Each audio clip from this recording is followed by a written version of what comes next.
एक बार की बात है, महात्मा बुद्ध अपने शिष्यों के साथ नगर भ्रमण पर निकलने वाले थे, पर इस बार बुद्ध जी ने कहा कि केवल कुछ शिष्य ही हमारे साथ इस यात्रा पर जा पाएंगे।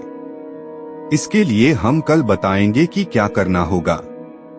फिर सभी शिष्य अगली सुबह होने का इंतजार करने लगे।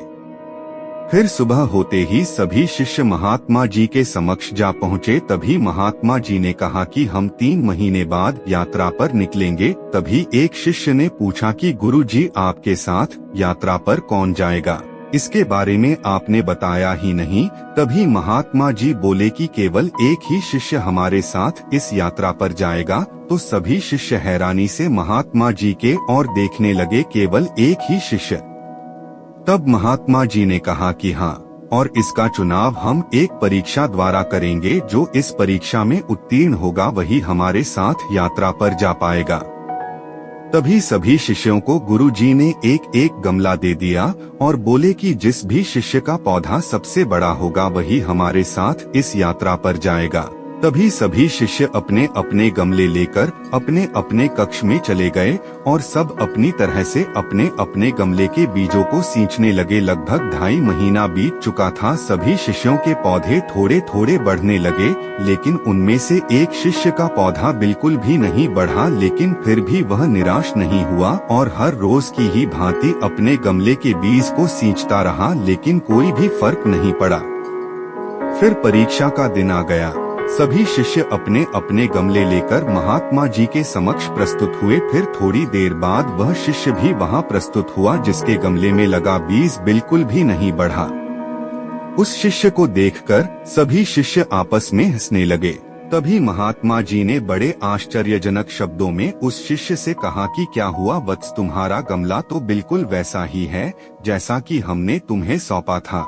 तब उस शिष्य ने जवाब में कहा कि क्या करूं गुरुजी, मैंने तो इसकी हर रोज खूब देखभाल की लेकिन यह बढ़ा नहीं।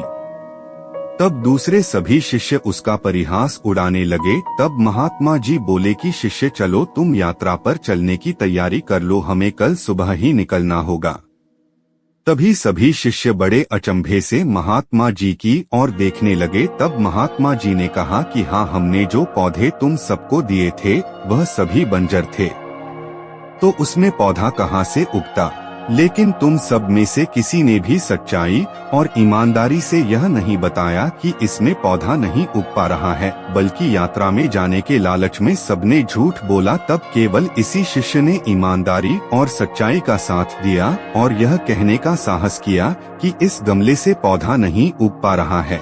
कभी भी हमें ईमानदारी और सच्चाई के पथ से नहीं डगमगाना चाहिए। ईमानदारी और सच्चाई की राह थोड़ी मुश्किल जरूर हो सकती है, लेकिन इस पथ पर चलने से बहुत बड़ी बड़ी राह आसान हो जाती है। इसलिए सच्चाई और ईमानदारी पर चलने की वजह से आज इस शिष्य को यात्रा पर चलने का मौका मिल रहा है। और यह कोई साधारण यात्रा नहीं है, बल्कि बहुत बड़े मठ में हम इस शिष्य के साथ जा रहे हैं, जहां पर कि इसके भविष्य की नई राह खुलने वाली है।